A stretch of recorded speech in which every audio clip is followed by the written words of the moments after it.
Give us a second to open the notes.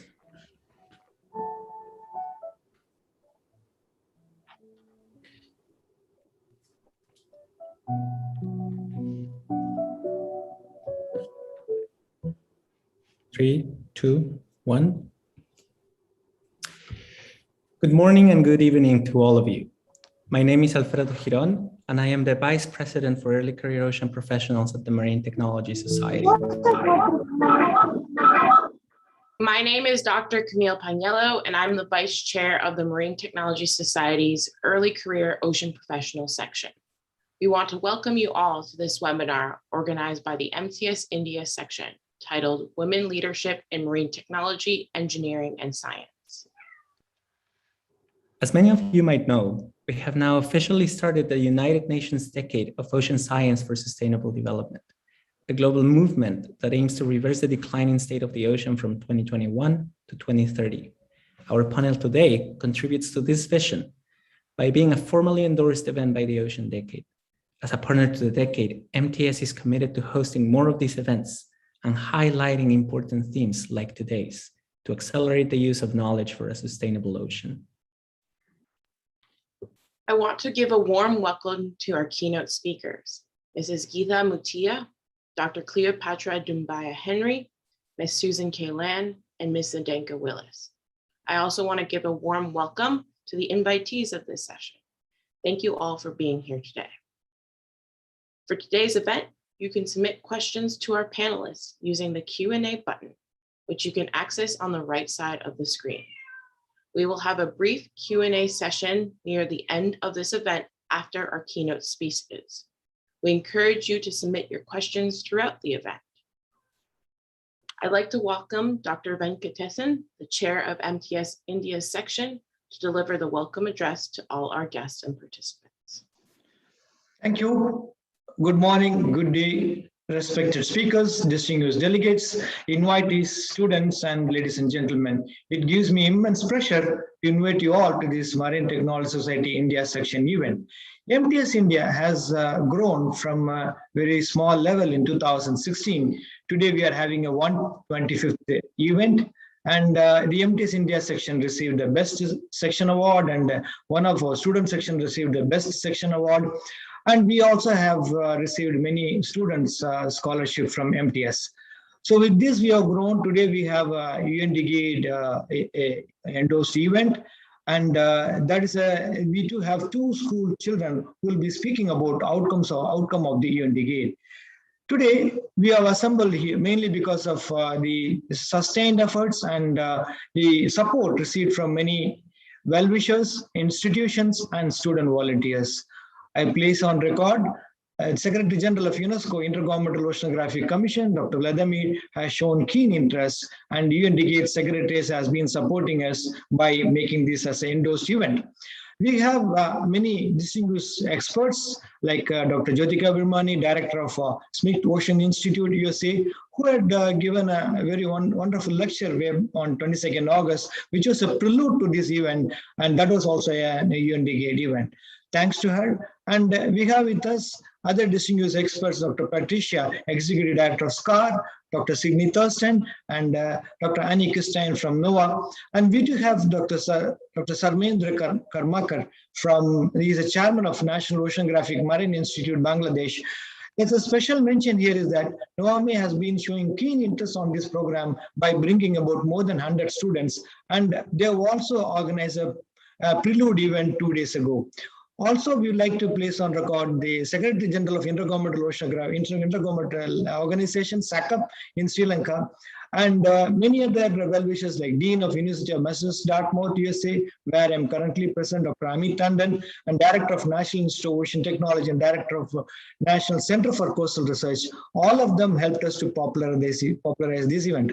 Also, today we have with us Vice Chancellor of Chettinad Academy of Research and Education, SRM Institute, and Dean of Amrita Vishwavidyapeetham, and many other faculty members and from the colleges and universities and friends from industry have joined together. Principal of DAV Public School has a special mention, who has shown keen interest and made one of our students to give a speech here. We are also supported by the MTS headquarters, and today we have with us Alfredo and Camille MC, who are doing a wonderful job. All these efforts have resulted in getting more than about 1,942 registration. I think we have crossed more than 2,000 now from 57 countries. More than about 320 organizations have registered. I think one can say that for a small event, which has started in a very slim level as a webinar, has grown to similar like a conference. This is what is a success, what we are talking it here. And we do have more than 50,000 mails have been sent by our student volunteers. And you can see from India, more than about 24 states, we have participation to attend this event. That clearly shows the importance what they are giving to the UN Decade of Ocean and the marine technology sector. And I would like to inform here is that all this is not possible without the concerted effort of our students. We have 36 student volunteers from 5 countries, and they have joined together and they have been communicating and contacting various schools and colleges. Today we have with us more than about 1,400 students exclusively registered from the schools and colleges. That's mainly because of their continued effort. And added to that, we are having such an event, and we do have some industry, 60 industry participants have shared with us, and they have also made their friends to join with us in this event. And to conclude, I'd like to say preparation of such an event to have benefits. One of the important benefits, the students have joined together and developed a UN Decade logo that is in the Indian language in Hindi, and that was shared with UNESCO, and present now with their procedure, they have approved it. Now we have formed a student activity group headed by Dr. Nisha, one of our student counselor. She will be contacting with the student, and we don't want to lose this opportunity to have an interaction with them, and they should get the benefit out of that. Selected student volunteers have also received free 1-year MTS membership thanks to the sponsorship from the industry. Finally, we have also announced the MTS Nanda Student Innovation Award in memory of our founder secretary, late Mr. Nanda Kumar. With these few words, I welcome you all for this an important event. I am sure that particularly students will be very much benefited by this event. Thank you very much. Thank you, Dr. Venkatesan. Now, I would like to introduce our next and first speaker, Ms. Geeta Muthea. Ms. Geeta Muthea is the Chancellor of the Chettinad Academy of Research and Education and a trustee of the Chettinad Group, which is currently responsible for 22 private and government-aided schools that aim to foster opportunities for social initiatives and contribute meaningfully to society by providing progressive education and services. She is a visionary and a philanthropist, aiming to develop creative, collaborative, adaptable, and resilient humans who are ethical and compassionate individuals contributing to a sustainable future. I now invite Ms. Muthea to deliver her special address on coast and health.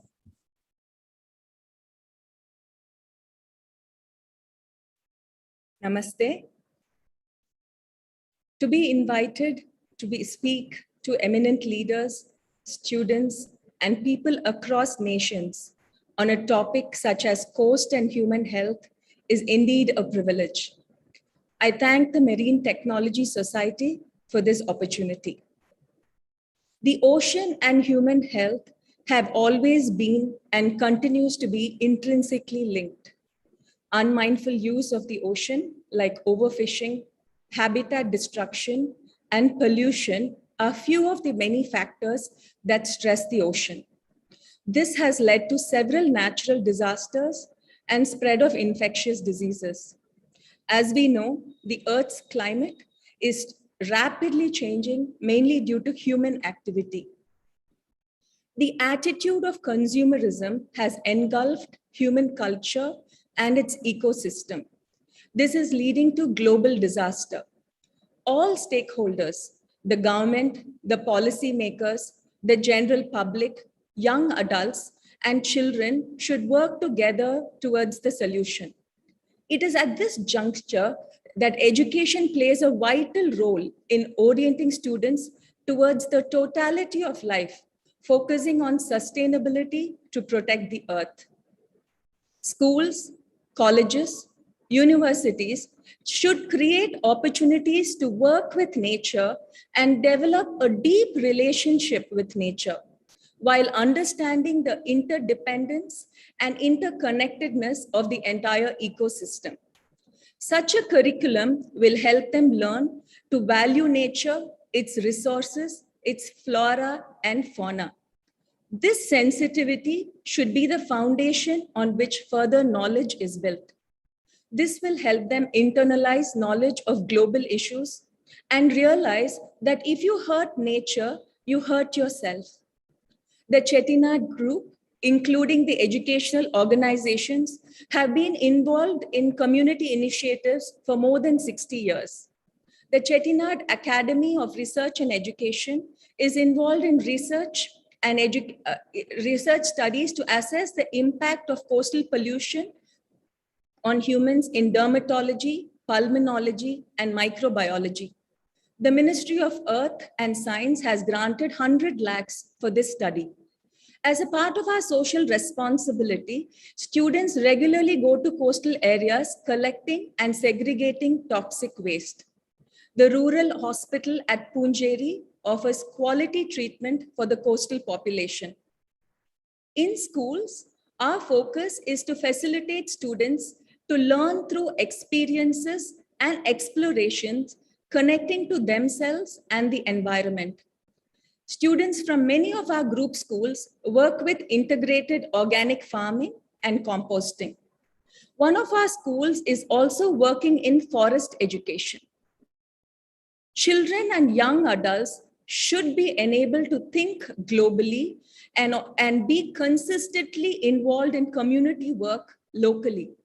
This will create greater awareness, which will help them become responsible global citizens and create ripples of change that will impact the world positively. This holistic approach to education empowers and enables young adults and children to become compassionate contributors, understanding global issues, and contributing towards a peaceful, nature-friendly, and sustainable future. Thank you.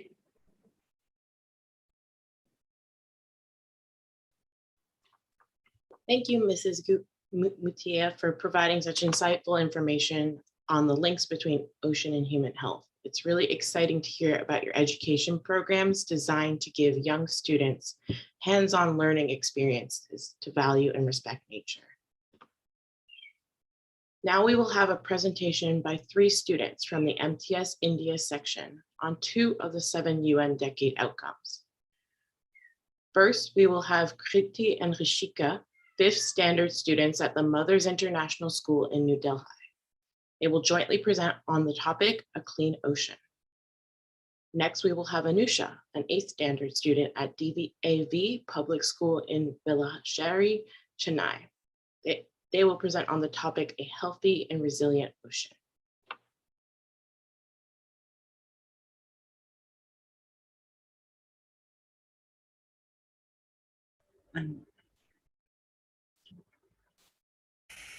Oceans can see, sense, and hear, but cannot cry. Hello and welcome to our presentation about clean oceans and how we must let nature, evolution, and marine life continue in the ocean. I'm Kriti and I'm Rishika. We are students of class 5 in Mothers International School, New Delhi, India. Life began in the oceans 3.8 billion years ago. For nearly 3 billion years, there were only single-cell bacteria living in the oceans. The earth looked purple because of the bacteria living in the oceans. Soft-bodied animals first appeared 800 million years ago in the oceans. 65 million years ago, an asteroid hit Earth. This asteroid killed 75% of the ocean species, in addition to the dinosaurs on land. It wasn't a very peaceful thing because many species, like the Monosaurus, just disappeared. But some species survived. Jellyfish have been here for 500 million years in the ocean. Krill shark first came 150 million years ago in the oceans. Sea sponges have been here for 700 million years in the oceans. New species like the emperor penguin first came 60 million years ago in the ocean. Cedar dolphins came 8 million years ago. But the earth is warming and the phytoplankton levels are also changing. The ocean color is also seen to be changing. Because of the warming, many species like the coral reefs are endangered today. The very majestic emperor penguins are endangered today because of the warming on Earth. Sponges are in danger as well. Marine life sustains human life. Marine life balances the oxygen on Earth. For humans to survive, we have to keep the oceans clean so marine animals can live peacefully. We must stop ocean pollution. We must let marine life thrive so that we can thrive. We would like to end by asking you, can we do something to understand oceans thrive? Thank you.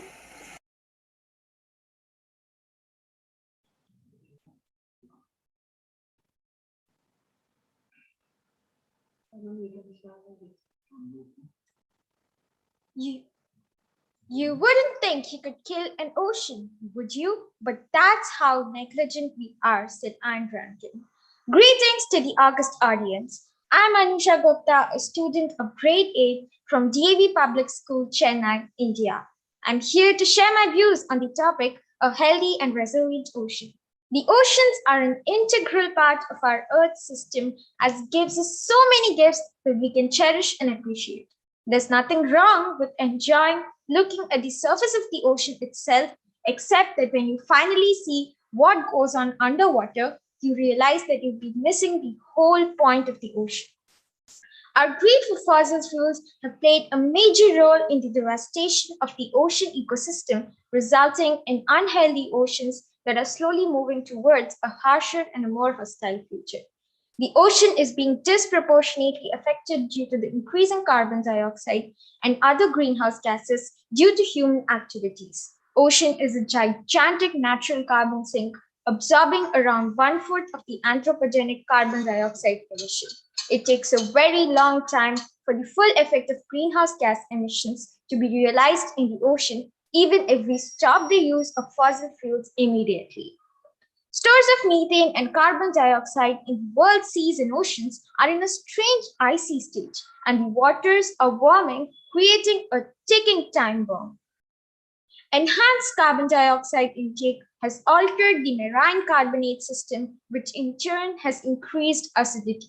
Acidification affects organisms like the corals, algae, mollusks, as their ability to build shell on their skeletal material needs abundant carbon dioxide. If global warming is not a strong reason to reduce carbon dioxide emissions, then ocean acidification is definitely one. Ocean deoxygenation is a huge concern as deeper ocean waters produce greenhouse gases such as carbon dioxide, methane, and nitrous oxide, which may reach the ocean surface and escape into the atmosphere, leading to warming of the atmosphere. The process of eutrophication, in combination with warming ocean temperatures, results in an overall decrease in oceanic oxygen, leading to dead zones where dissolved oxygen levels are too low to support life. This impacts the food web, biodiversity, and potential fish yields. Rising sea level is caused due to the increase in greenhouse gas emissions as it traps more energy from the sun. The oceans absorb this heat and cause an increase in the sea level and sea surface temperature. Climate change is making hurricanes, typhoons, cyclones, and storms more intense as they pull more water vapor and heat from the ocean, leading to stronger winds, heavier rainfall, and floods, causing large-scale destruction. Research on measures to achieve healthy marine ecosystems and marine biodiversity by restoration and conservation of coastal and marine ecosystems. A low carbon emission trajectory to reduce carbon footprint should be devised. Healthy oceans can regulate the climate system.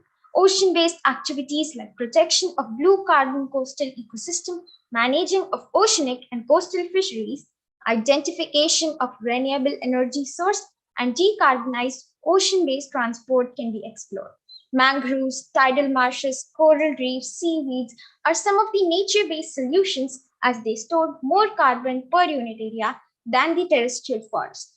Buy ocean-friendly products. Avoid cosmetics from shark squalene and jewelry made of corals, pearls, or seashells. Use less fertilizers and prevent eutrophication, leading to dead zones. To conclude, the ocean stirs the heart, inspires the imagination, and brings eternal joy to the soul.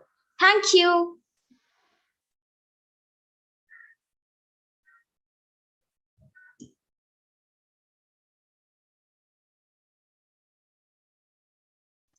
You are muted, Alfredo.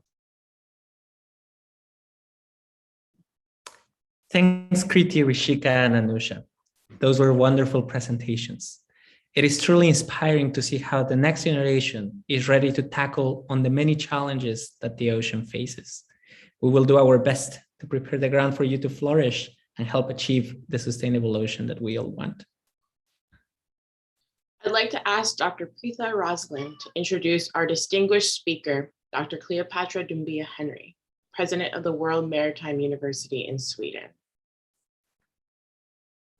Yeah, thank you.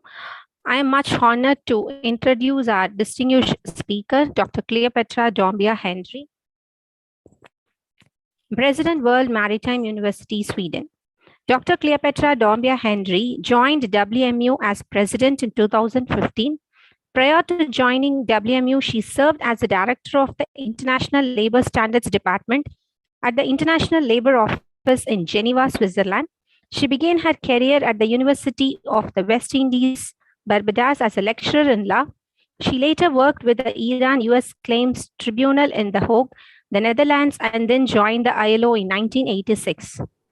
Now I invite Dr. Cleopatra, our speaker, to start her session. Ma'am, it's your time. Thank you. Thank you very much for this invitation to address this auspicious gathering. I am very impressed with this young women, young ladies, children, and in fact, what an inspiring message that they have sent. So congratulations to them. And if they continue like that, I think we will all think that we're moving to a better world. Well done, young ladies.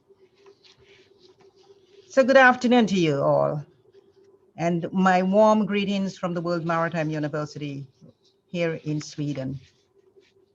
Congratulations on the organization of this event. And here we had two young ladies, but again, this is really really a good introduction, giving us hope that our women leadership will be there for a long time and is already in the making. As president of the World Maritime University, it is indeed an honor for me and a pleasure to join you today and to contribute to this excellent initiative aimed at enhancing the awareness on oceans and career opportunities in the maritime and ocean sector. As the next generation of marine technologists, and I can see some of them coming up, progress on their voyage of technical education. I joined WMU in the summer of 2015 to serve as the first female president of the university. And as was indicated, I won't repeat, prior to that, I worked with the ILO for 30 years. At the same time, I am very keenly aware that women have been making India proud in every walk of life, especially in the maritime sector, a sector which has traditionally been considered to be male-dominated. I think of some of the important female women, Captain Radhika Menon of the Indian Merchant Navy, and in 2016, the first woman to receive the IMO Award for Exceptional Bravery at Sea. On the 8th of March 2021, on the occasion of International Women's Day, an all-women officers crew from India made history, taking charge of a newly commissioned product carrier. and Miss Sumati Moharji, the First Lady of Indian Shipping, holds the distinction of being not only the first woman in the world to head an organization of ship owners, it's only the first also the Indian National Seamanship Association that was later renamed the Indian National Ship Owners Association, but also she was elected as the vice president of the World Shipping Federation as early as 1970. A remarkable achievement indeed for this First Lady of Shipping. Today, STCW certified women represent, unfortunately, still only 1.28% of the total STCW certified seafarers, an estimated 24,059 women seafarers worldwide. Approximately 94% of the women seafarers are working in the cruise industry. While women are taking up increasingly challenging responsibilities at sea and ashore, the role of women in the maritime industry is constantly evolving. Women have achieved leadership positions as bankers, as lawyers, as surveyors, among others, in the shipping industry globally. COVID-19 has, however, had a huge negative impact on seafarers worldwide, with the challenges faced by them having to remain months at sea, well beyond the end of their terms of the contract, unable to send back in ports to return home to their families, in addition to the challenges for just getting flights to return. There is a concern that due to the COVID-19 pandemic, the attraction of women to go to sea may well be even less appealing in the future. This has to be a major concern for all of us.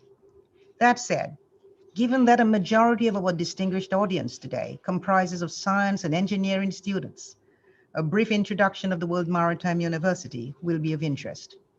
WMU is a postgraduate university established under the auspices of the International Maritime Organization, the IMO, a United Nations specialized agency on maritime issues, with its headquarters, that is WMU's headquarters, being based here in Sweden, with the IMO as our mother institution in London. WMU, therefore, is part of the United Nations system, which I'm very proud to head. As the IMO Center of Excellence for Postgraduate Maritime and Oceans Education, our mission is to be the world center of excellence in postgraduate maritime and oceans education, professional training and research, while building capacity and promoting sustainable development. Our vision is to inspire leadership and innovation for a sustainable maritime and oceans future. WMU offers a comprehensive range of specializations in maritime and ocean fields, educating future maritime and ocean leaders through its 7 Masters of Science program, as well as a major PhD program in maritime and ocean affairs. In addition, we offer postgraduate diploma programs in executive maritime management, marine insurance, maritime energy, and maritime law, as well as an MPhil specialization in partnership with our sister institution, IMLI, which is based in I forget the name of the country, but I should know very well that country. It's based in Malta. These specializations address current and future issues of our times, while opening the doors to diverse needs of lifelong learning for future maritime leaders. It is my pleasure to add that our alumni stands today at 5,400 maritime and ocean professionals from 170 countries. Our graduates serve as senior maritime officials in ministries, as directors of shipping companies and ports, as head of maritime academies and naval organizations, and many of them represent their home countries at the IMO and in other international organizations. As WMU continues to improve its gender balance in maritime and ocean-related fields, in science, education, and research, female students represent at WMU significantly only 3% in 1983, but today we have reached a much higher level and look forward to a continuing increase. Today we are at about 35% of women following our programs. It is therefore a pleasure for me to add that through the recruitment and the support of our fellowship donors, the promotion of female students and faculty continues to increase. It is therefore a matter of great pride for me to say that since the founding of WMU in 1983, more than 1,100 women have graduated from the university with a Master of Science in Maritime Affairs. Studying at WMU, therefore, provides opportunities for women in maritime, thereby increasing the number of qualified women eligible for policymaking and senior practitioner positions in both developed and developing countries. We, however, cannot rest on our laurels. In 2019, a year before COVID-19 swept the world, WMU organized a very important conference, the third International Conference on Empowering Women in the Maritime Community. The conference was attended by 350 participants from 70 countries, and they identified 17 actions that could be taken to advance gender balance in maritime and ocean sectors. The key conclusions included promoting women as role models, engaging with children, as we saw today, in primary and secondary education to raise the awareness of career opportunities in the industry for women. And this is one of the reasons why I'm here today, securing priority funding as well for gender research. However, I could also mention several other positive points, but I will not be doing justice if I do not acknowledge the following facts. Despite gender equality being one of the 17 United Nations Sustainable Development Goals, which is designed to be a blueprint to achieve a better and more sustainable future for all, despite empowering women in the maritime community being selected by the IMO as the World Maritime Day theme in 2019, despite the United Nations World Oceans Day 2019 with the theme Gender and the Ocean, we are unfortunately still very far away from providing and ensuring equal opportunities for everyone, men, women, and other genders, and particularly with respect to women leadership in positions. The lack of women participation and representation in the maritime and ocean sectors is most evident and has been traditionally been dominated by men, and it continues to do so. Therefore, it comes as no surprise that the Global Ocean Science Report 2020 revealed that women continue to be underrepresented in ocean science, particularly in highly technical categories.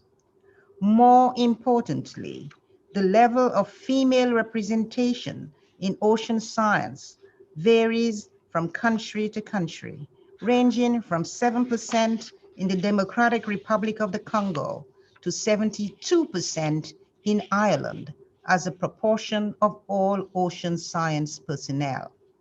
This brings us back to the initiatives that we at WMU have for gender equality.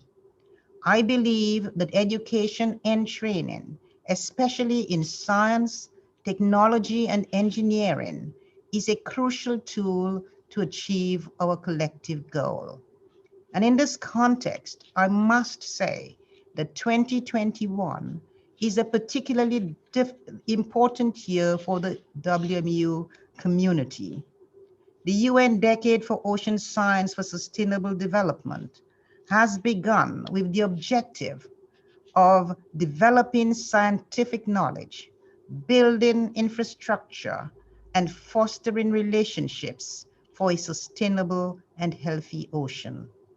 We at WMU remain fully committed to making a unique contribution to the decade of ocean science through education and research in maritime and ocean fields. In addition, As part of our contribution to the decade, WMU will also promote gender equality, not only in maritime affairs, but also in ocean science.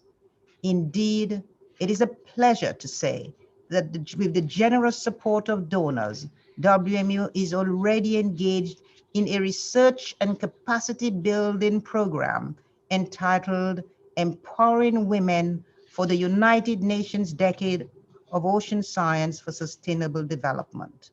This program was officially endorsed by the IOC UNESCO during the official launch of the decade.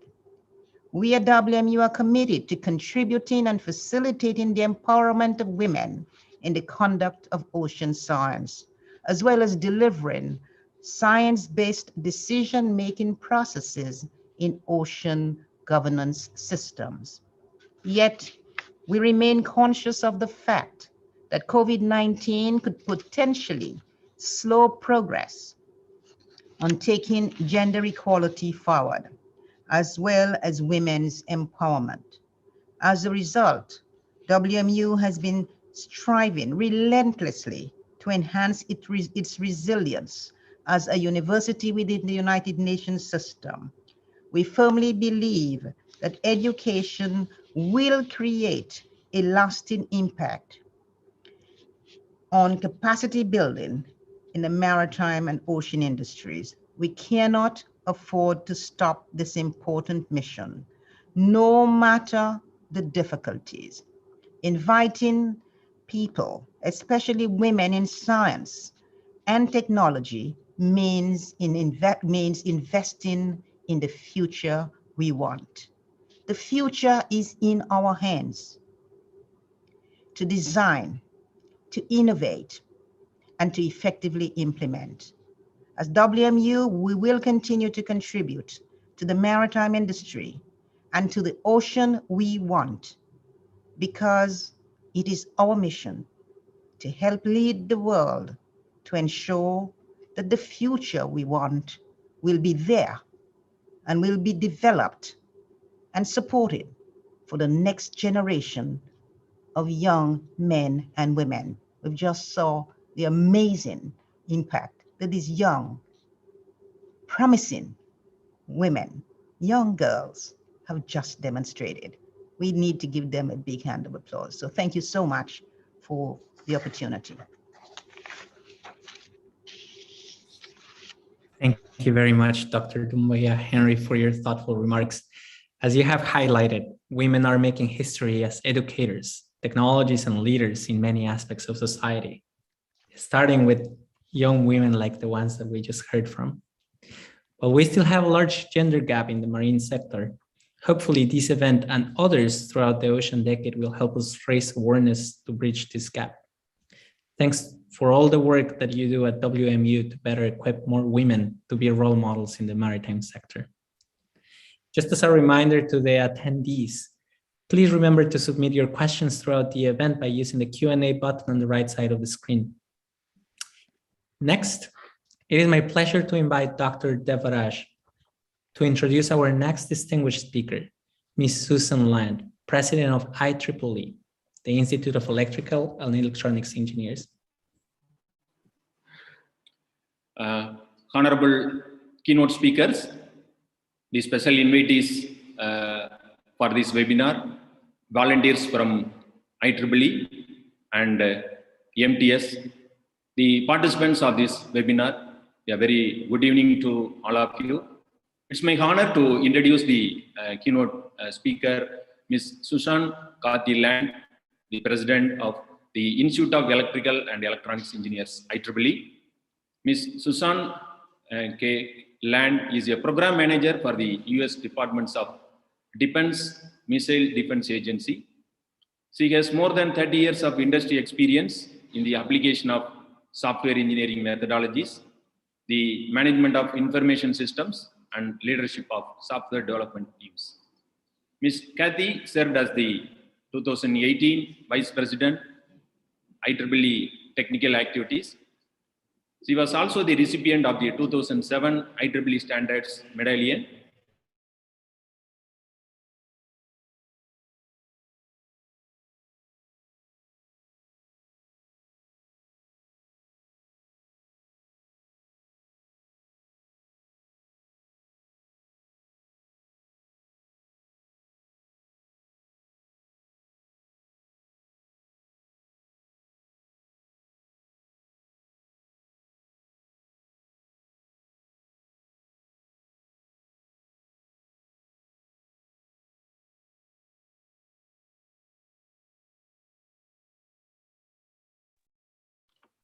It looks like we lost Dr. Devarash, so I just want to invite our next keynote speaker, Susan Land, to take the floor. Thank you. Thank you. Thank you so much. I just want to do an audio check and make sure that you can hear me. Yes, we can hear you. All right, thank you. So thank you for the opportunity today. And this is looks to be a wonderful event. Thank you for all the attendees that are on the live stream. So every day, we as engineers and technologists have the opportunity to engage in efforts to change the world for the better and improve the way that people communicate, work, travel, stay healthy, and entertain themselves. Technology is a wonderful thing to participate in, and I can't believe I've had the opportunity for these past 30 years. It's been an amazing adventure. And I encourage, if you're entering the field right now, I encourage you to stay on your journey and to stay on your path. You'll never be bored. Technological innovation is the principal driver for improvements in the quality of life, economic prosperity, and professions in engineering and technology are central to this innovation. For those of us who create technology and who love how technologies empower us and improve our lives, this is why we support associations like IEEE. I know that's why I have. The mission and vision of IEEE help us shape the future of technology for the benefit of humanity, and that's our mission. Technology is not neutral. Its uses change our lives. The choices that developers make can have profound impacts on our privacy, security, and even our civil rights as users. And therefore, it's important that these developers be diverse and representative of the populations that they are developing products for. IEEE members around the globe are continuously exploring and applying technology to help solve the world's most challenging problems. And it's that universal passion to use technology to improve global conditions that is at the heart of IEEE's significant humanitarian activities and our expanding partnerships in the realm of sustainable development.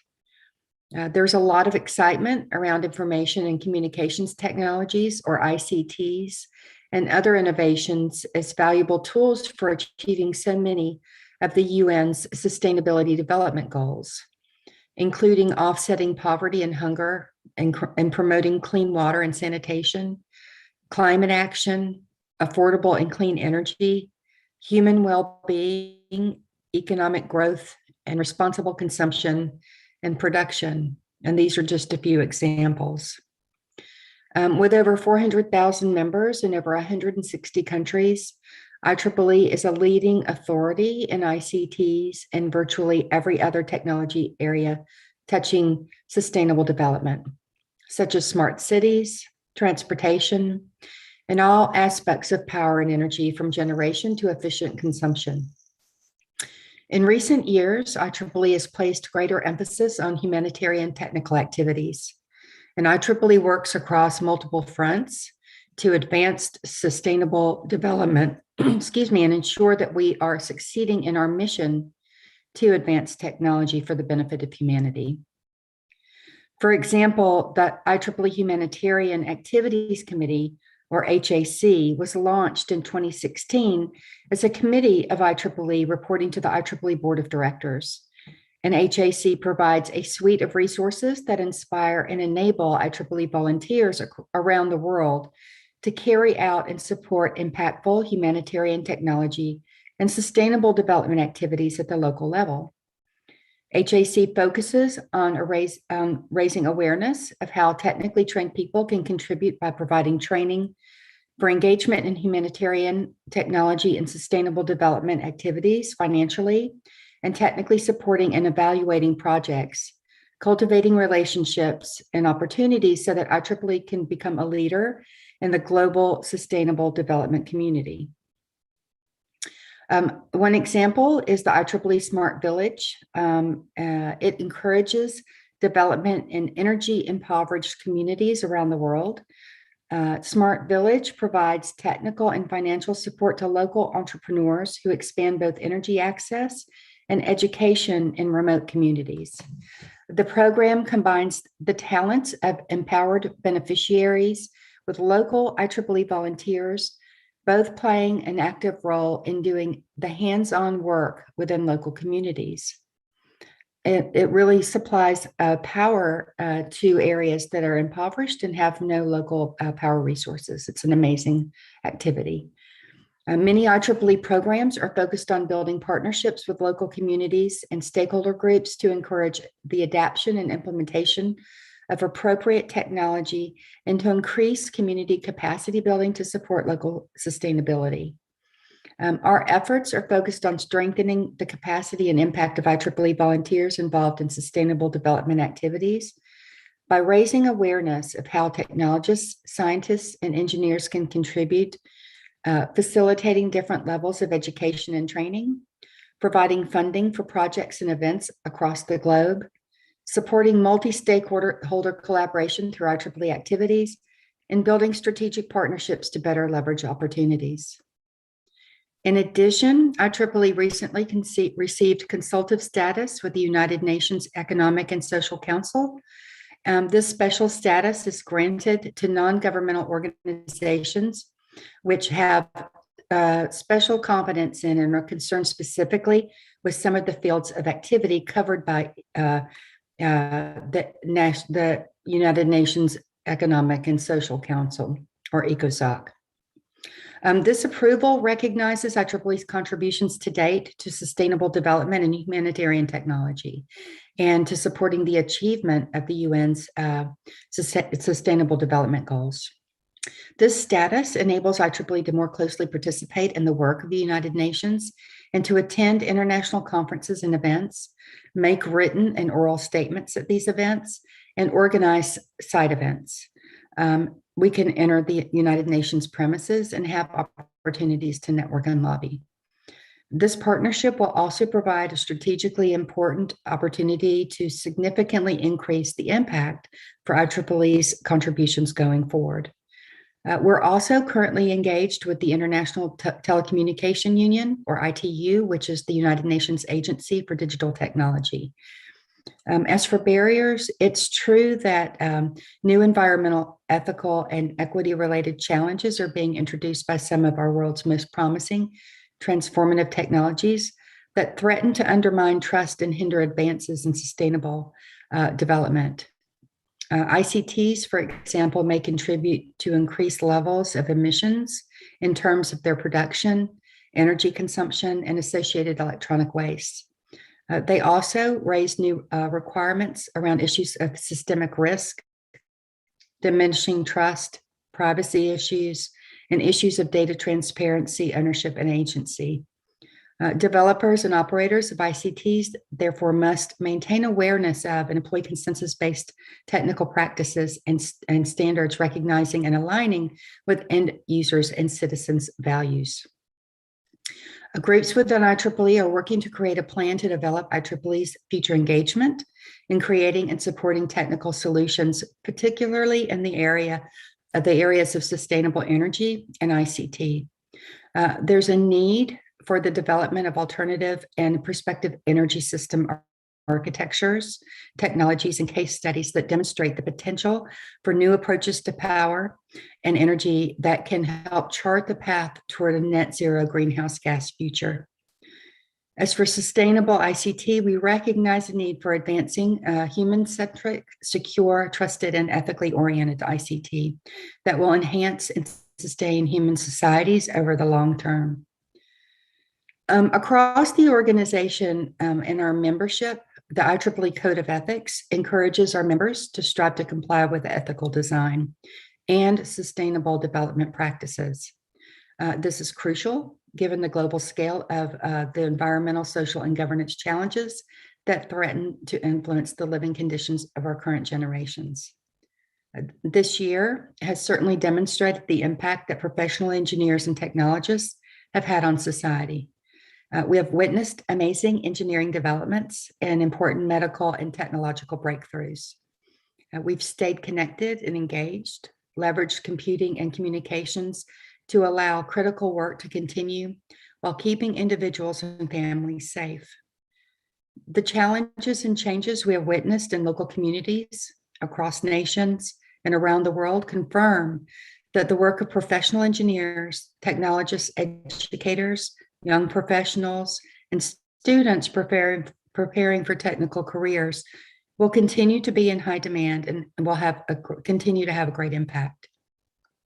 However, the pandemic has also exposed weaknesses in the global infrastructure that supports the citizens around the world.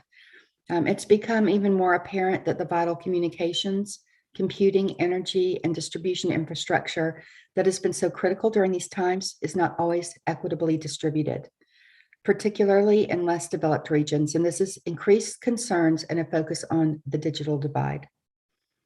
The immediacy of the COVID threat cannot displace our long-term focus on sustainable development and on finding better ways for each of us to live in concert with our environment. From green energy to reducing waste and emissions, from transportation electrification to digital education, health and agriculture, with smart villages and with reimagined rural communities, technology and technologists, particularly local innovators and entrepreneurs, have a significant role to play in shaping life on our planet. I truly believe that one of the most important applications of technology is to improve people's lives. For those in underserved regions of the world, it can save lives, alleviate suffering, and maintain human dignity. In all regions of the world, technology can improve the quality of life. As a person who believes in the power of technology to benefit humanity, I find this to be a very compelling vision for our shared future. I'm proud to say that IEEE is leading in the area of diversity and inclusion, not only for women, but for all of those within the IEEE ranks that are underrepresented. We are looking for ways to remove implicit bias from our materials, for ways to include those from all regions who are underrepresented, and to have a zero tolerance for bullying and harassment. IEEE should be a place where people from all backgrounds, genders, and nationalities can come together for free technical discourse. This is critical to the IEEE mission and vision. I believe it is vital that IEEE live up to the ideals expressed in our Code of Ethics, that IEEE be a place where people feel welcome and included. We should welcome new and challenging ideas from everyone. It's my hope that as we move forward, we can work together to ensure that IEEE continues to support robust diversity of thought, where differences of consensus and differences of opinion result in consensus, and we continue to expand and further IEEE's mission. I hope that we can work together to create safe and supportive work environments, free from bullying, that attract and nurture individuals who strive for professional and technical growth. So I want to talk for a minute about the classic definition of diversity and inclusion. Diversity refers to those characteristics that make individuals unique, such as gender, race, age, and so forth, while inclusion refers to behaviors and social norms that ensure people feel welcome. We talk a lot about diversity and inclusion, so sometimes I like to define it. You know, this is a great definition and something of value that many organizations strive for. And then I want to talk about millennials. So there's an interesting study, because we're talking to a lot of students today. So there's a recent study from Deloitte and the Billie Jean King Leadership Initiative that shows that that this definition of diversity and inclusion is changing. That people between the ages of 22 and 38 have an internal definition that is much different than that of Gen X, individuals 41 to 55, and baby boomers 56 to 76. And studies show that the definition of diversity and inclusion is shifting across generations, and it's a good thing.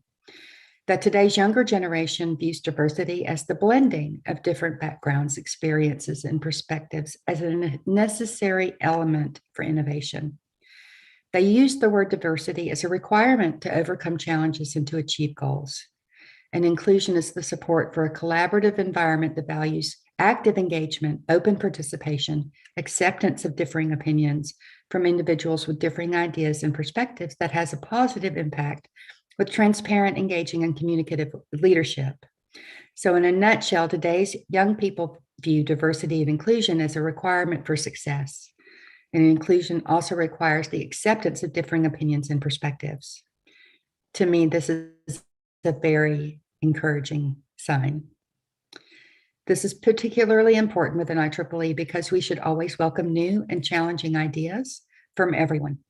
And it's my hope that the next generation of IEEE leadership, and I'm talking about you, young professionals and students, that you can work to ensure that IEEE continues to support robust diversity of thought, that there continues to be room for conflicting yet collegial opinion. Diversity and inclusion should embrace both the classic definition, all should be included and feel welcome, and the newer millennial definition, representation and acceptance of diversity of thought. We live in a diverse world full of complex problems that will require an environment of collaboration with active and open engagement, an environment that only IEEE can provide. Please know that you have my admiration and support as you work to build a culture that is diverse and inclusive, one where every individual's passion and commitment is represented, where people feel engaged and empowered, where we can all work together to support IEEE's mission to advance technology for humanity. And as I wrap up, I want to once again thank you all for your dedication and perseverance this year, and to state that IEEE is an international community that is truly unlike any other, one that I am very proud to lead. I believe our students and young professionals are the key drivers for tomorrow's innovations, and that our women are a key part of our organization. The initiatives you choose to work on and the problems you seek to solve are as diverse as the technologies you are using to address these problems. I wish you all the greatest success, and thank you for the opportunity today. Thank you. Thank you, Ms. Land, for your thoughts on the role of technology to lead us to a better society and highlighting the importance of diversity and inclusion in designing and delivering solutions. As you mentioned, our technology itself needs to be sustainable to meet our sustainable goals as outlined by the United Nations. IEEE's efforts to promote such technology from a local to global level are a great example how we as engineers and technologists can shape our more sustainable, diverse, inclusive, equitable, and safer future for all of the citizens of this planet. Last but certainly not least, I want to invite Dr. Nisha to introduce our final distinguished speaker, Ms. Zdenka Willis, President of the Marine Technology Society. Thank you, Dr. Kamali. I take this opportunity to introduce our distinguished speaker, Ms. Zdenka Willis. She is the CEO of Verizon Consulting and President of the Marine Technology Society, focusing on ocean technology and policy. Ms. Willis retired from the National Oceanic and Atmospheric Administration Senior Executive Service, where she was a founding director of the United States Integrated Ocean Observing Systems. She was the director of NOAA's National Oceanographic Data Center. She retired with the rank of captain from the United States Navy. Ms. Willis is globally recognized for leading collaborations among international science and technology programs. Ma'am, we are privileged to hear from you today. Over to you. Great, thank you. Let me share my screen here.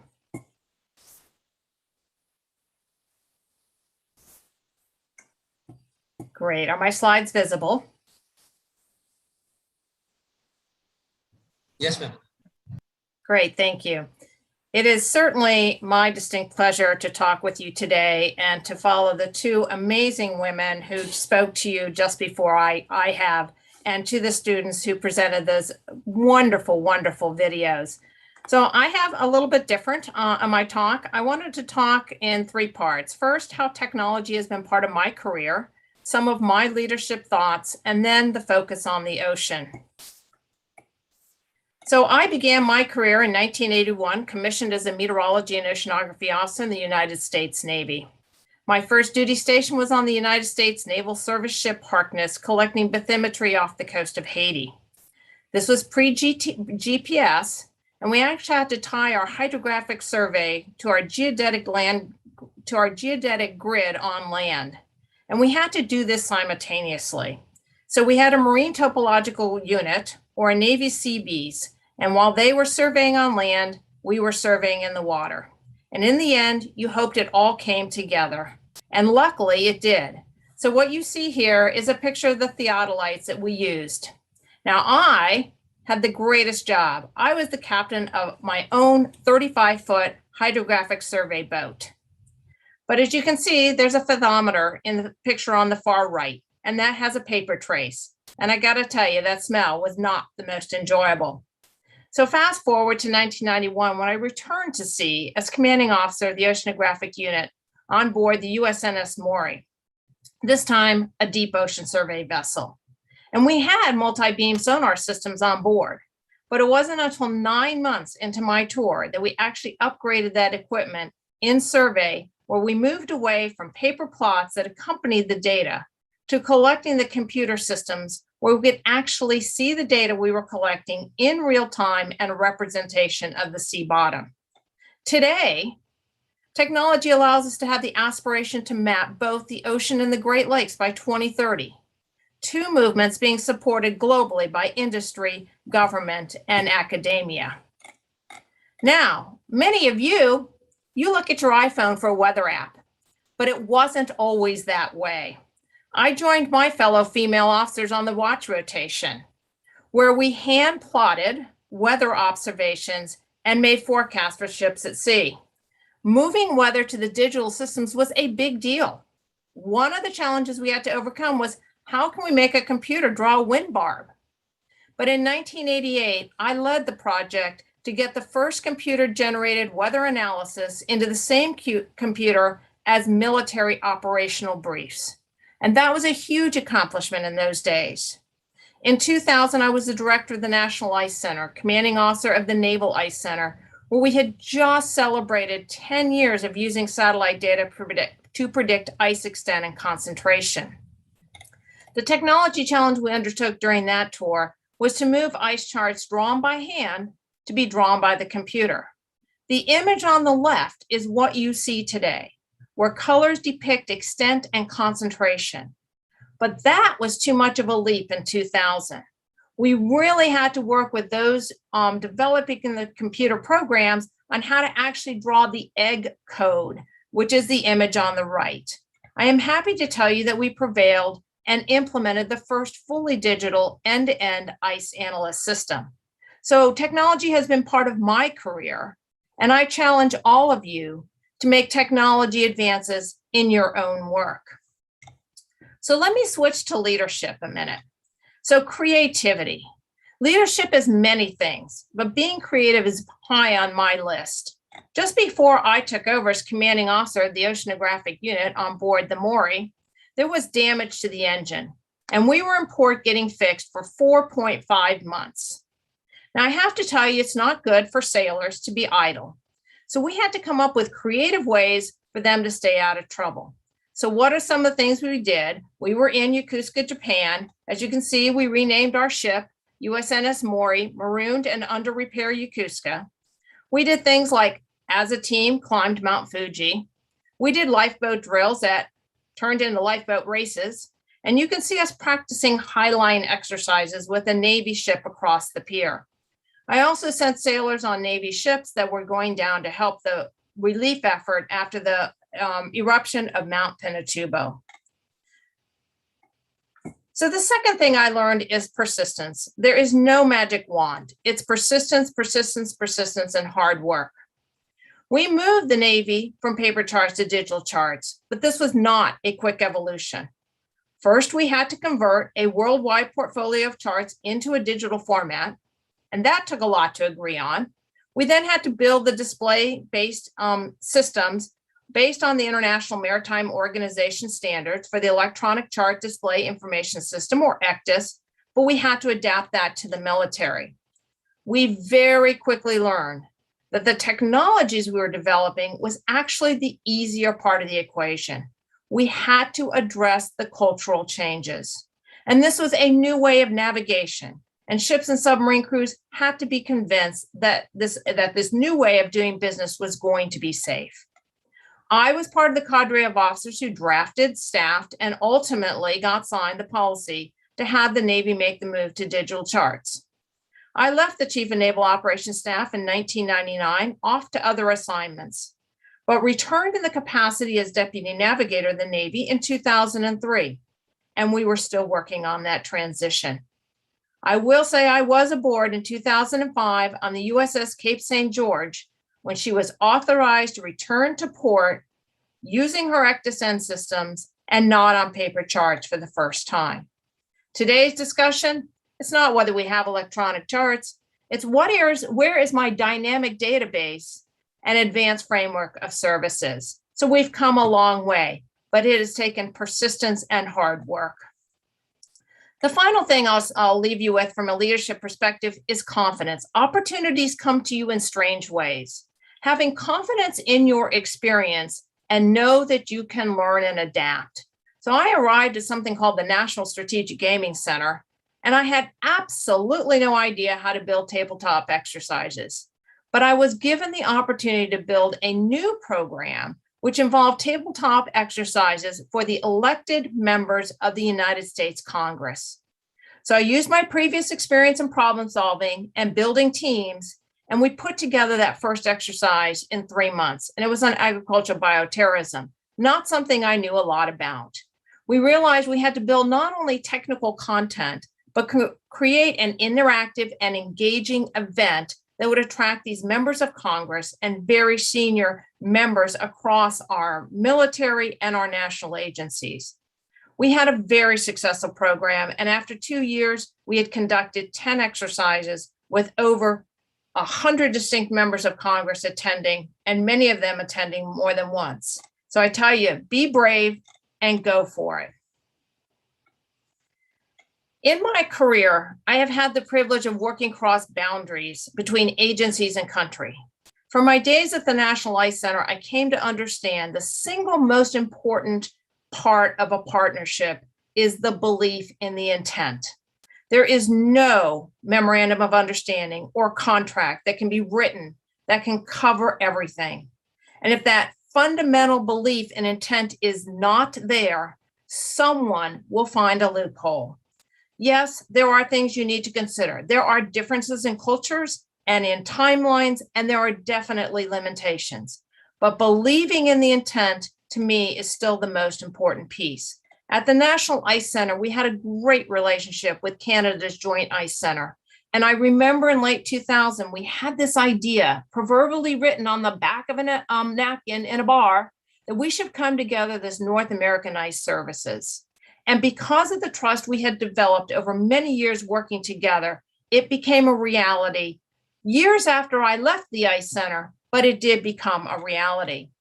I had the privilege of leading the U.S. Integrated Ocean Observing System. I'm the founding director of the U.S. IUS program within the National Oceanic and Atmospheric Administration.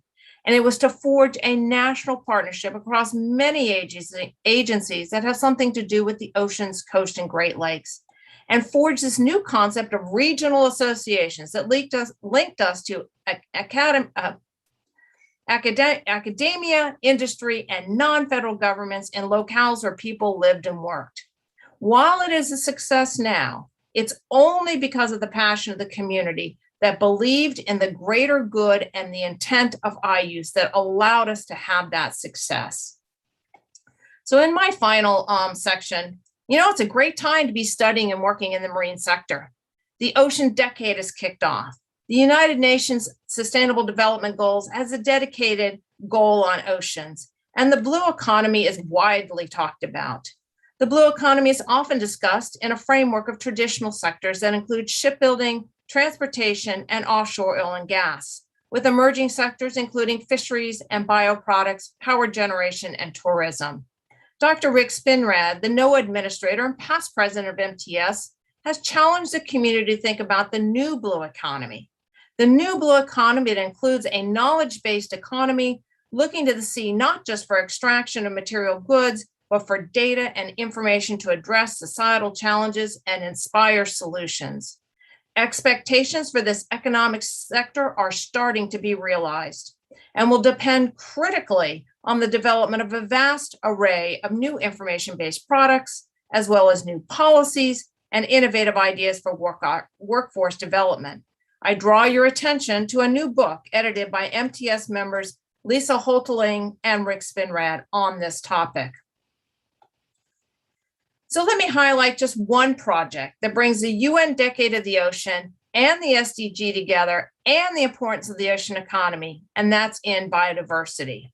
The ocean is home to greater than 200,000 species, yet most species and ecosystems remain understudied, and marine biodiversity science is poorly linked to people.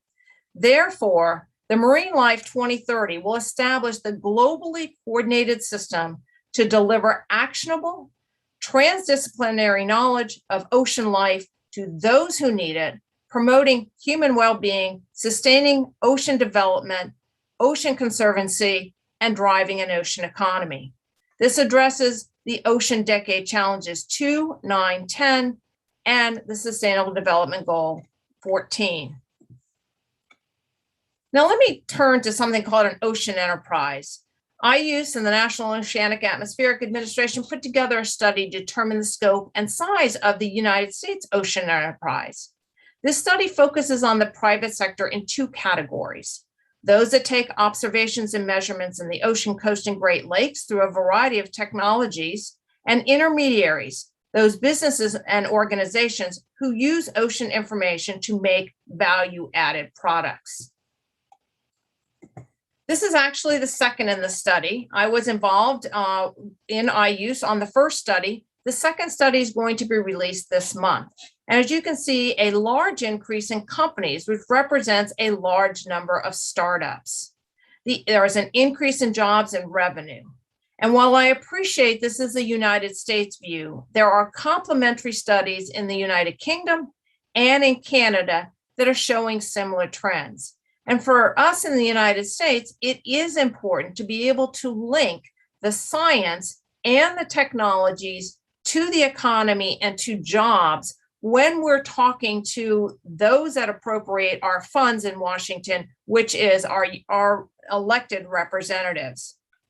So let me wrap up with the Marine Technology Society. It's a global society that focuses on advances in marine science and technology that benefit humankind and contributes to the sustainability of our planet. I use the 3 C's to describe MTS, that we connect through our professional committees and sections. We have our geographical sections, and as Alfredo and Camille are evidence, we have now an early career ocean professionals and student sections. And I thank Alfredo and Camille for emceeing this event. We are excited about our Oceans next week. We'll be both in person and virtual to expand for that diversity. And we are looking forward to Oceans 2022 in Chennai. We're a catalyst. MTS, along with SUT, has launched the Chartered Marine Technologist and Chartered Marine Science Certification Program. Please see the MTS website for information on how you apply. And we thank our MTS India section for this event that is supporting our MTS Women Leadership in Technology and Science. It's important to communicate. I draw your attention to our June journal done in partnership with the Ocean Decade, and it's available for free. So please visit the MTS website and download your copy. The last 2 images on this slide is so I can make a point that we need to think creatively in the ways we get our message across. The image on the right is the glider that traversed the Atlantic and a ribbon cutting ceremony at the Smithsonian Museum of Natural History in Washington, D.C. This averages 4 million visitors a year, which is how we connect to that public.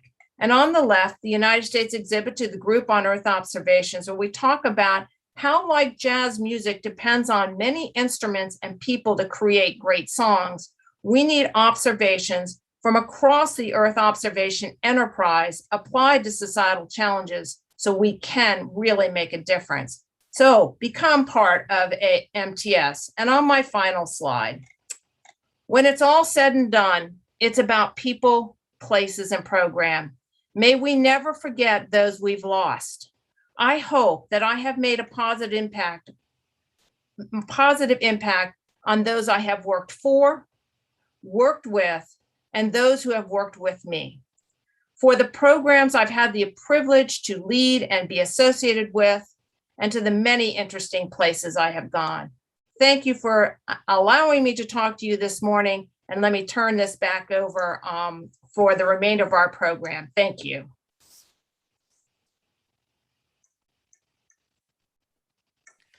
Thank you very much, Zdenka, for sharing your experiences as an ocean professional and leader.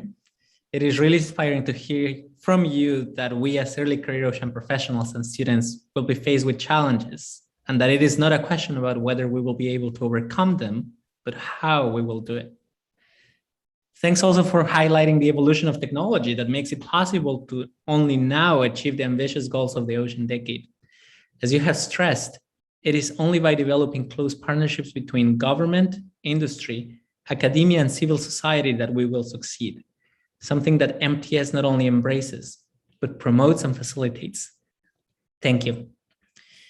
We are now going to have a group photo session. We kindly request speakers and attendees that are watching this webinar to please turn on your cameras for a second and wait for our indication before turning it off again. In the meantime, feel free to think about questions, to post them in the chat, and we will be using these to prepare for the Q&A session. We will let you know shortly when we are done with the photo.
Thank you everyone for turning on your cameras and giving us a great big smile. Even though we can't be in the same room together, we can try to create a sense of community online. So we've had some really great questions come through the Q&A button, and we'd like to give an opportunity for our panelists to answer some of that. So our first question comes from Paula Ruse. It's for all of our panelists today. Given the difficulties of COVID, many parents have not been able to send children to school, something that disproportionately affects women. How can we motivate women to not drop their careers in science or technology? Oh, sorry. What can we, as all colleagues, employers, and citizens do to support that?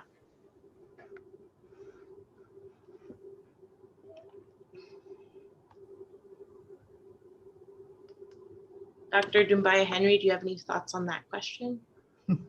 Can you repeat it again? Because I can. Absolutely. So given the difficulties of COVID, a lot of parents haven't been able to send their children to school, and this disproportionately affects women. How can we motivate women with children not to drop their careers in science and technologies? And what can we as colleagues and employers do to support them? Yeah, I think the greatest challenge is in developing countries. And my concern is because we have so many developing countries that still do not yet have the type of access for their children and afford to have these technologies that enable us to do work to continue online with teaching and online with the education. My concern is more that the majority of the world is still, particularly when you think of Africa and certain countries, hopefully a lot less in Asia, but I'm concerned more about, for example, African countries and areas where COVID-19 is still raging very strongly, and where vaccinations are still slow in certain parts of the world. My concern is the education of children, and particularly girls, will be significantly affected. Girls are always more impacted by or in terms of access to education than boys are, unfortunately. And I think the pandemic would have, certainly has had a negative impact on education, and particularly for girls. So this is Susan Land, and I heard, I think there were two parts to the question, and one was how do we motivate mothers not to drop their careers in technology because their children are not in school. And so that's the part of the question I would like to address. I just recently, IEEE had a conference, and it was held by some volunteers in India. And I think this was the second year that it was held, and it's called Returning Mothers. And what this conference does, and this has been exacerbated by COVID, but this really is not a new problem for mothers who are working in technology. And we see this impact women, particularly in their 30s, where we see the dropout rate for women who have careers in technology, where they drop out and they don't return, or they return to other fields because and this happened to me when I was in my late 20s, when I had two children back to back. With the first child, I could work at home, but with the second, when they were 17 months apart, it was impossible to program with two kids that close together. All I could do mainly was change diapers. But so when I went back to re-enter the workforce, technology changed so rapidly, right? My skills had timed out. So I basically started over. And my salary was paying childcare. So I had to be pretty committed, to want to work and to, sort of regain my career to re-enter. But a lot of women aren't that committed, or they need training to re-enter the workforce, and they need support. They need a support system. So this conference called Returning Mothers is to help women, refresh their resumes, to help them figure out sort of what to put on their resumes, and also to help them figure out where technology is if they've been out of the workforce 2 to 3 years or more. And so those are the types of things I think we need to help women transition, or help them find a support system while they're out, maybe help them with some skill set or some refresher training while they're out. And those are some things we can do to help motivate women to return.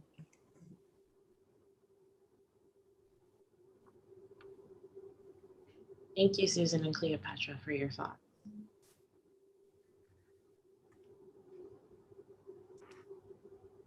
Our next question is from Susan Mam. for Ms. Land and Ms. Willis.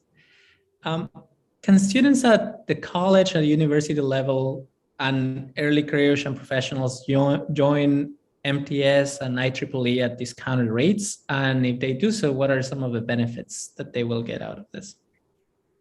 That's a great question. Thanks for asking. If I knew who asked that, I'd pay you later. So right now, last year, the board of directors cut the student membership in half. So I think it's about $12 to join as a student, college student. And what we're looking at right now for young professionals, basically when you graduate as an undergraduate, you're hit with the full membership fee, which is about $150 US, which is a big shock. If you go from $12, it used to be $25, but if you go from $12 to $150. So what we're looking at this year is a kind of graduated increase. Hopefully it's coming. I've asked an ad hoc committee to look at that this year. Hopefully they're bringing it to the board in November. And what'll happen is that you'll pay, like $25 the first year, maybe $75 the second year, and then the whole $150 the third year. And so as a young professional, as you're starting out on your career, you won't be hit with that whole $150 the first time you move up to full membership. But the benefits, you can go to IEEE. There's a whole place on the web for the benefits, but I can tell you in just one short answer what the benefits are. So there's a whole bunch of benefits. You can go look them up on the website. And there's a place on the website where you can also get involved in volunteering. Search for the word volunteer on IEEE.org. But what IEEE did for me, I joined as a young professional. I would think I was about 28. But what it did for me is it provided me with the resources to stay ahead of my colleagues. I could find the technical answers more quickly. It provided me with a network of professionals, mentors, other people I could ask questions in a safe environment. But I got promoted more quickly, and I got raises. So ahead of other people. So that's the short answer. I'll quickly respond from MTS, and we thank you for the question.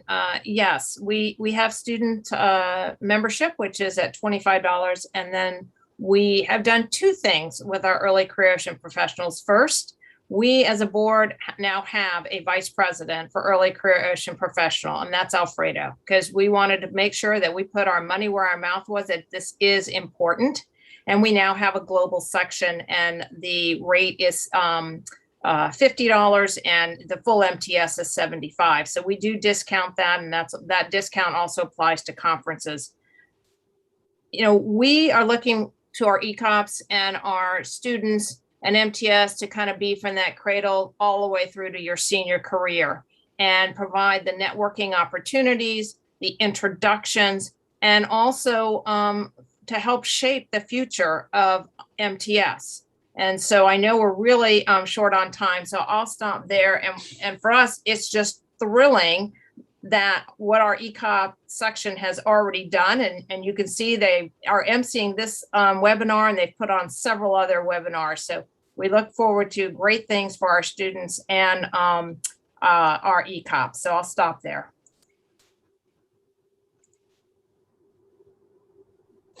Thank you both. And yes, MTS has committed to a lot, and I am sure that IEEE is also making great progress, as I have heard from some of my colleagues, actually. Our next question is for Dr. Dubaya Henry. Are there opportunities for students at other universities and early career ocean professionals to visit and work with researchers at WMU through internships, through educational exchanges, or alike opportunities? Thank you for the question. Well, WMU is a postgraduate maritime and oceans university, and it belongs to the International Maritime Organization. So it is part of the United Nations system.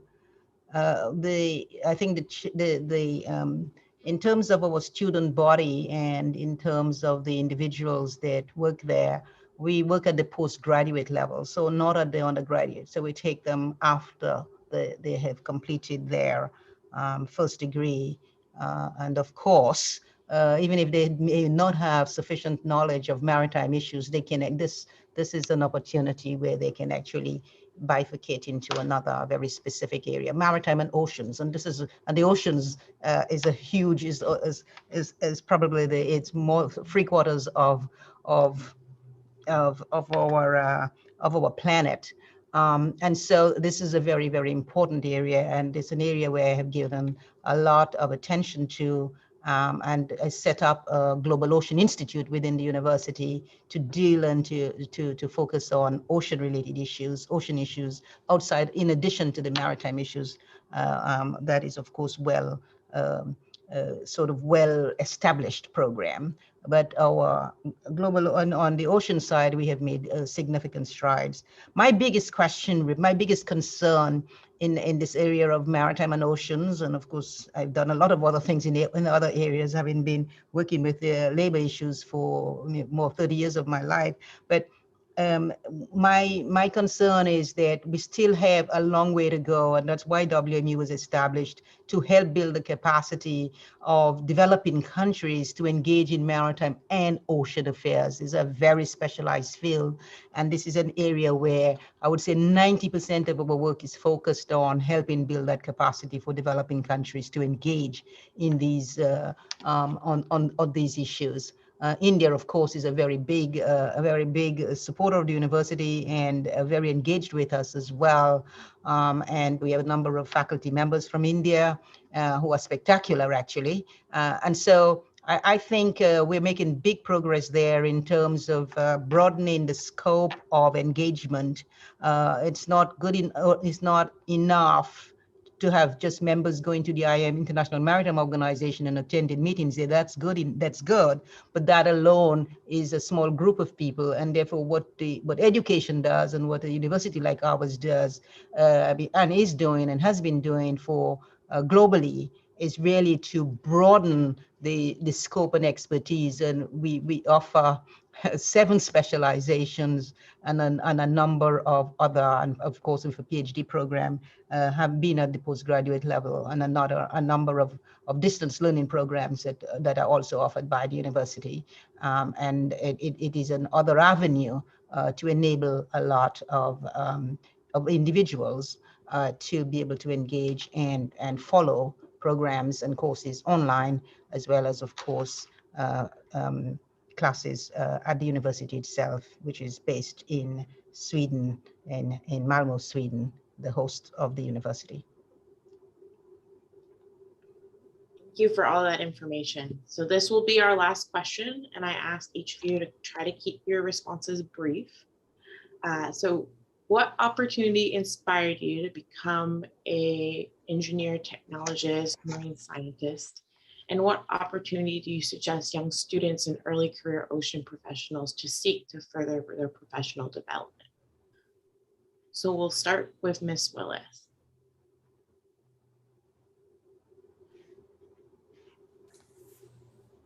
I think my opportunity actually came from my family. My parents were very strongly focused on academic and education, and combined with pleasurable vacations at the beach steered me into the ocean. And it also steered me into Naval ROTC.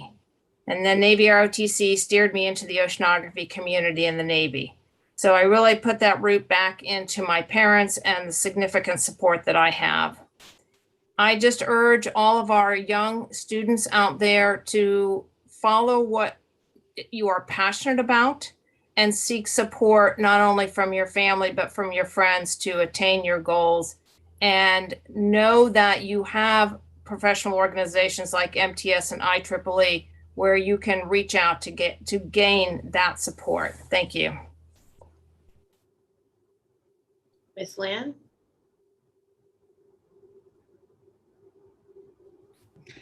So I'm not in marine sciences. It's very interesting though, because I started out wanting to be in that field. But then I saw Jaws, and that ended it for me when I was a child. I was, I think, 10 years old. So I didn't make it past that movie. But I love I have a boat. I love the water, and I'm so jealous watching Zdenka's career. Oh gosh, you have had such an amazing life. And then to see Cleopatra's position where she is, they're just such amazing women. It's just inspiring. But I kind of fell into my field as an accident in the 80s. I intuitively kind of understood computers, and that was the time in the 80s, like 85 saw the peak of women in computing.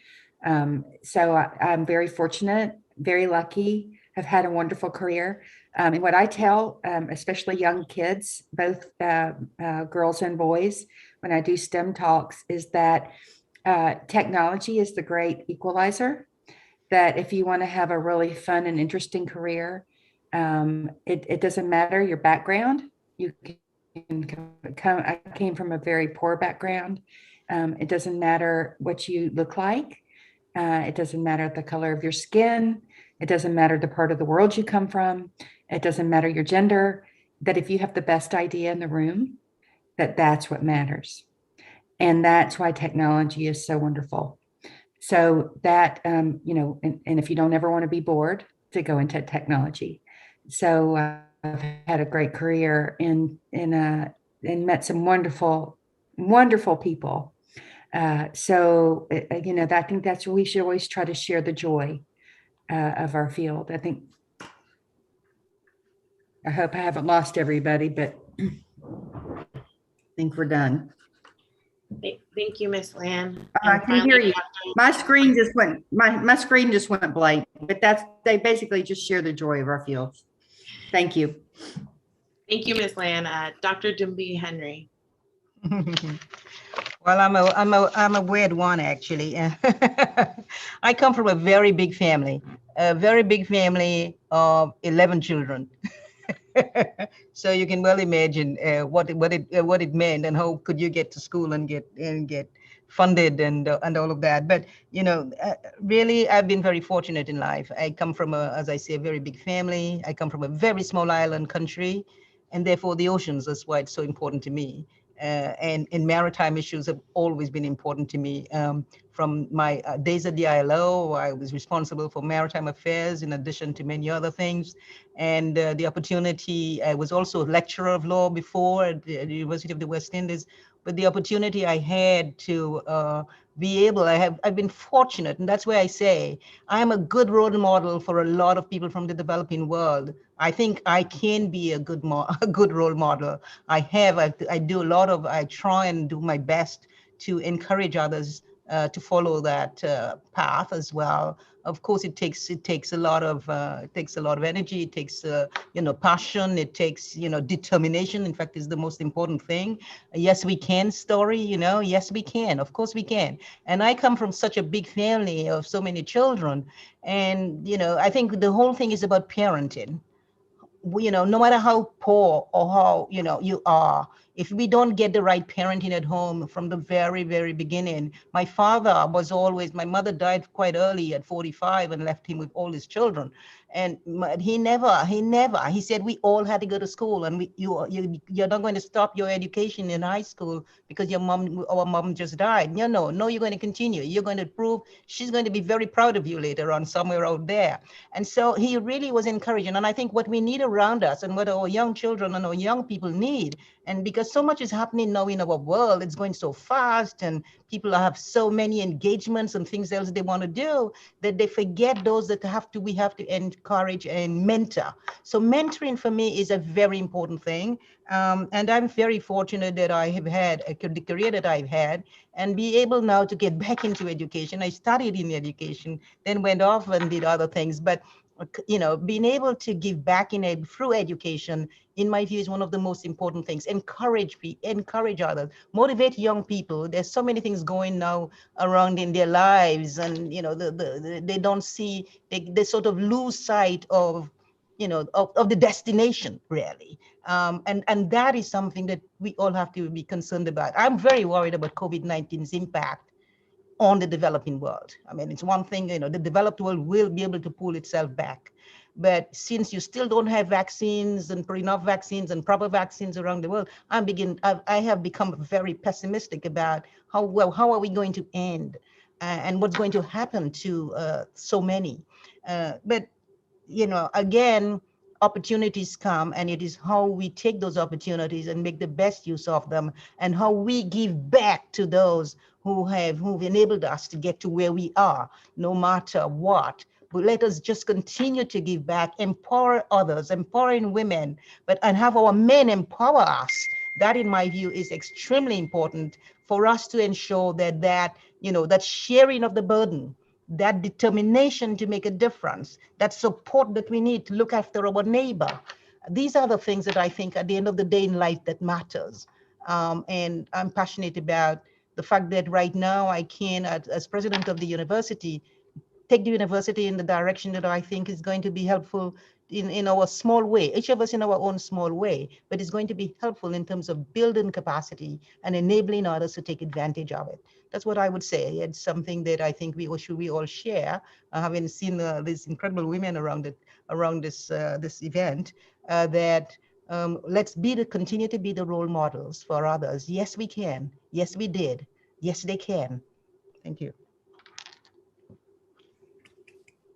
Thank you very much for those questions, and to our keynote speakers for sharing those insights. This has been a very inspiring and interesting conversation that we hope doesn't stop today. We hope that it will continue throughout the decade and beyond. So thank you. I'd like to invite back Dr. Venkatesan, Chair of the MTS India section, to thank our keynote speakers.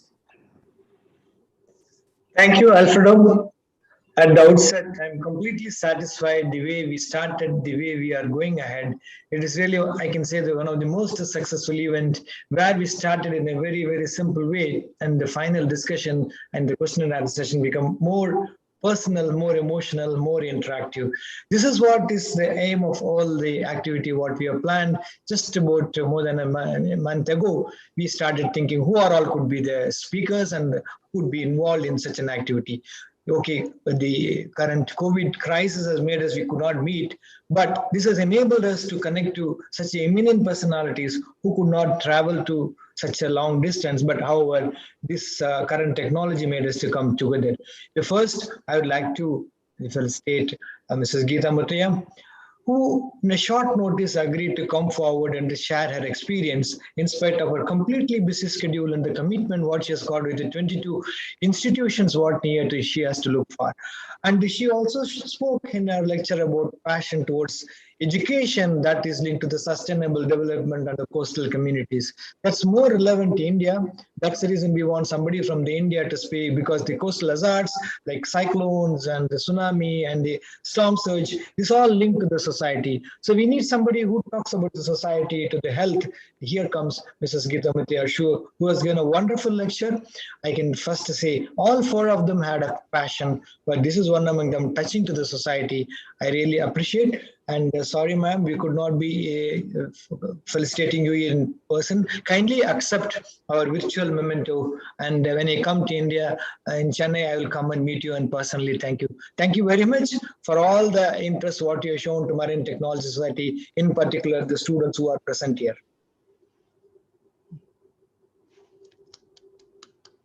Yeah, you can unmute and say maybe a sentence. Well, yeah, thank you. Many thanks for the awards that you've presented to us, women. I think this is greatly appreciated. Thank you. And it will encourage us to continue to encourage other women to do the same.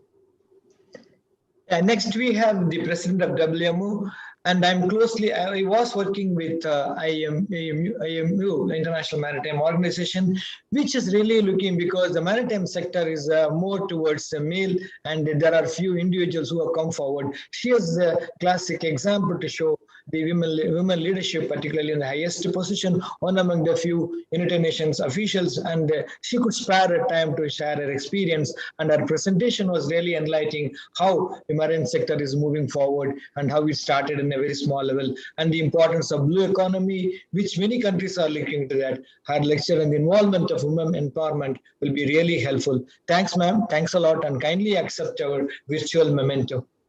Thank you. Thank you. Yeah, next I have very particular person. When you talk about engineer, we need to think of somebody who is more suitable and highest. So we could really think of none other than Mr. Sam, and she really agreed to come forward. And I am also currently a executive committee member in the IEEE Madras section. I was also chair of IEEE. Oh yes, so I had a close link, and we are also organizing in the IEEE MTS Oceans Conference in February 2022. There could be no other person having Ms. Susan with her and her experience, and she could share her experience in computer technology and standardization, her contribution last 20 years in IEEE. And that is really wonderful for us to have to her lecture. And I'm sure that the students are really benefited, and here they really shown passion towards the technology benefiting to the people. Thank you, ma'am. Thanks a lot. Kindly accept our virtual memo. Thank you so much. Thank you for the opportunity, and I wish you the best. Thank you. Next, we have Ms. Zankavillis, and without her support, MTS India section would not have organized this particular meeting. She was also passionate, and you can see the lecture what she had shown. And I was particular that she, having a background of captain in Navy, could really motivate the youngsters. That could be clearly seen, the reply given by Ms. Susan, how best she had grown and contributed to the maritime sector. We all in the MTS look for how the marine technology can reach, and myself and Mr. Zankavillis, we are part of UNESCO GOOS and the MTS, where we are trying to bring low-cost technology or affordable technology to reach the people. And today, the observation and the importance of data collection is reaching everywhere. Like the president of WMU said that we need to go to the small island states and make them to understand and start collecting data. Here comes her passion was really seen. Thanks to her, I request her to kindly accept the memento what we are providing to her. Thank you very much.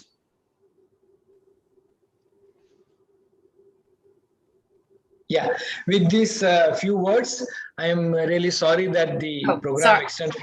Yeah, sorry. Yes, so Venkat, actually, my thanks to you and to MTS in India for all of your passion and all of your energy and all of your events. This is just delightful and my pleasure. Thank you. Thank you. Thank you. I am thankful to everyone, and there'll be a word of thanks specially given, but really this is an amazing and memorable experience for all of us to share our experience, and we are contributing to the society, particularly to students, and we look forward to interacting with them. Like President WMU said, mentoring is very important. We all will contribute to mentoring these students who are with us. Thank you very much. With this, I request Alfredo to proceed further in concluding the meeting.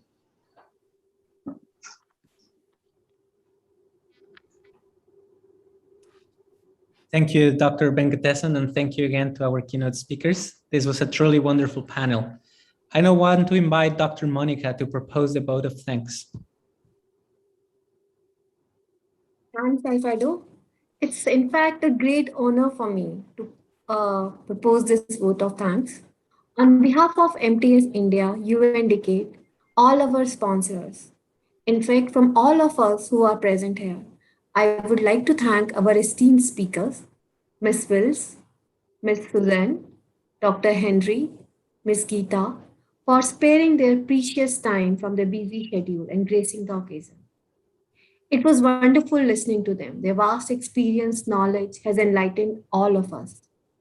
Their journey is amazing, and the heights they have reached is because of their courage, dedication, and is so much inspiring and motivational.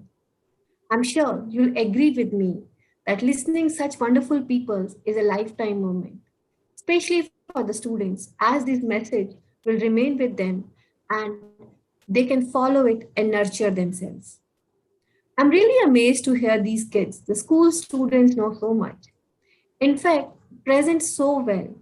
I feel relieved hearing them, as we can foresee next generation women in them. We are moving in right direction and passing the baton in right hands. I'm really thankful to both the schools for making this happen. In fact, many schools who are supporting the event. As a token of appreciation, MTS membership is being awarded to these students. When Dr. Venkatesan first told me about this event, I might envisage a very small leadership program. Women in engineering and women in science kind of forums are still struggling. As women working in underwater acoustics, I know there are many challenges and obstacles in front of us. Leadership, especially in the marine technology, is much more challenging. But the way things evolved, unfolded, and we got the support and encouragement from all directions, from so many people, so many institutes, so many forums, and many countries supported us. And now, after listening to all these leaders, definitely things have changed. It has given me a new perspective. I'm sure many of us have started seeing them as a role model. And this will enable us to have many more women leaders soon in marine technology. I would like to thank Dr. Venkateshan for idealizing this event, Dr. Pritha, Dr. Nisha, Ms. Krupa, Alfredo, Kamli, Priya, Raghavendra, Keshav, Abhishek. In fact, list is huge. Without their tremendous efforts for making this event would not have been possible. In the end, I would like to say, ocean is huge and mysterious and have many challenges. We can understand and unearth the power of it only when we do it together. So let's all join hands together and work towards this mission. Thank you.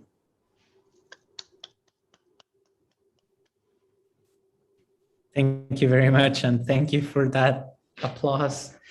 It will be great if everyone could join in a quick round of applause, although we as panelists cannot see everyone else, but we are sure that all of you really appreciated today's words and experiences. Before we wrap up, we want to highlight some upcoming events that we encourage you to participate in, including the IEEE MTS Oceans Conference in Chennai, India in February 2022, and in San Diego, California, this next week. As part of the conference in Chennai, though, there will be a student hackathon with prizes. Also in February 2022, for the first time, there will be several co-sponsored IEEE Oceanic Engineering Society sessions at the intersection of science and engineering at the Ocean Sciences meeting in Hawaii in the United States.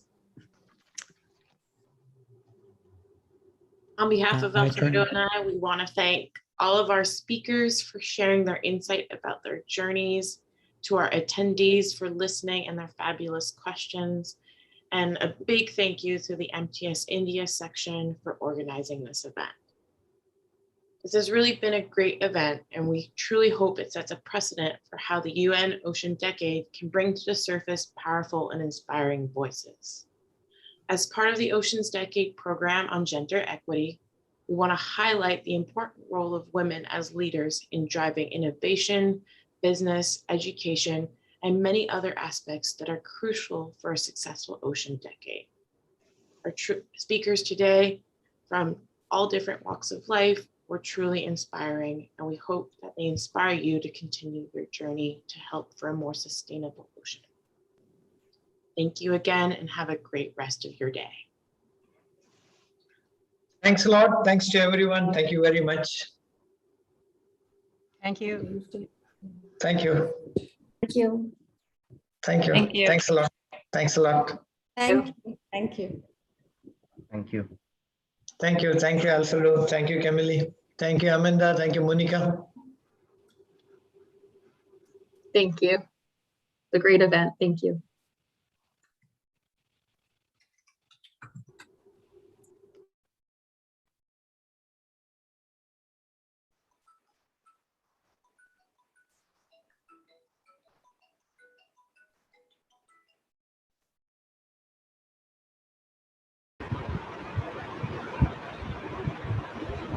Thank you, Zoe.